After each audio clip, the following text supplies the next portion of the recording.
Brian here from btoby.com. We're going to discuss the Nikon SB700, particularly about these flash filter gels that come with it.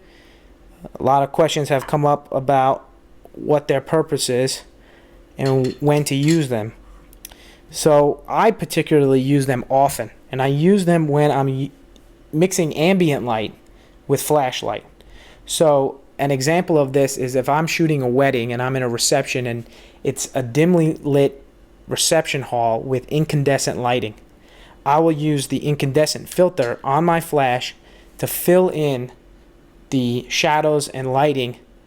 Typically I bounce the flash, and then I use that and reset my white balance to match the color temperature of both the flash and the lighting in the room. So the first step is to match the flash with the proper filter gel to match the color of the lighting in the room. So if you're in incandescent lighting, you use the amber filter. If you're in fluorescent lighting, you use the green filter.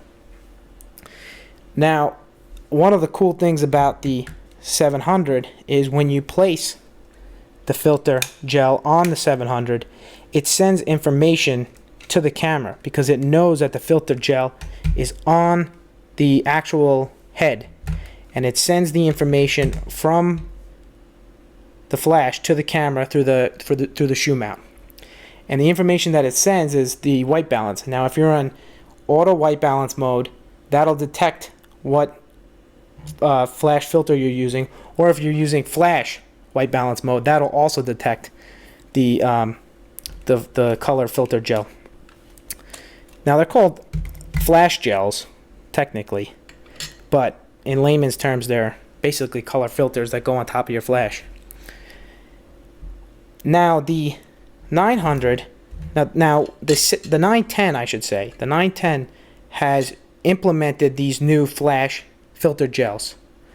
The 900 did not have that. The 900 had a plastic cover that would take strips of color film, plastic type film, that would go into this cover, and then that would mount to the top of the flash.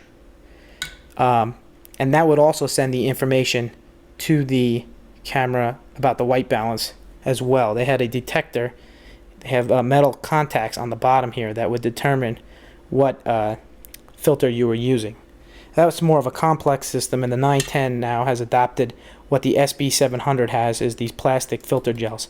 And these are quite expensive. And there's a cheaper way to do it. You can take a 600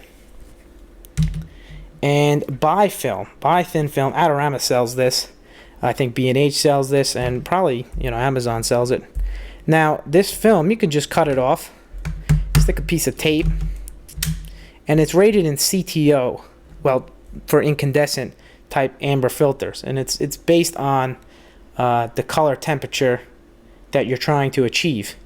You can look up CTO on my website and white balance, and you'll see the different degrees or amounts of color you can use. Now you can just cut this off and stick this right on the SB700, tape it on there, and calibrate your white balance afterwards using a white balance calibrator. These are like $3 on Amazon, or you can just manually do it using RAW in post-processing. So this is the cheaper way. If you already have a 600 flash, I would just stick one of these guys on it when you're trying to mix the lighting. Now they also sell a variety of color filters for effects, and you can light different situations with different colors and mix different flashes with different colors in a studio type environment or a more controlled environment, lighting controlled environment. So anyway, that's the wrap up on the SB700's filters. They are robust, they are nice, they are easy to use, and they communicate well with the camera. I recommend the 700 over the 600, but if you have the 600 already, you do have alternatives. Alright, check out other photo tips and Nikon reviews at btoby.com.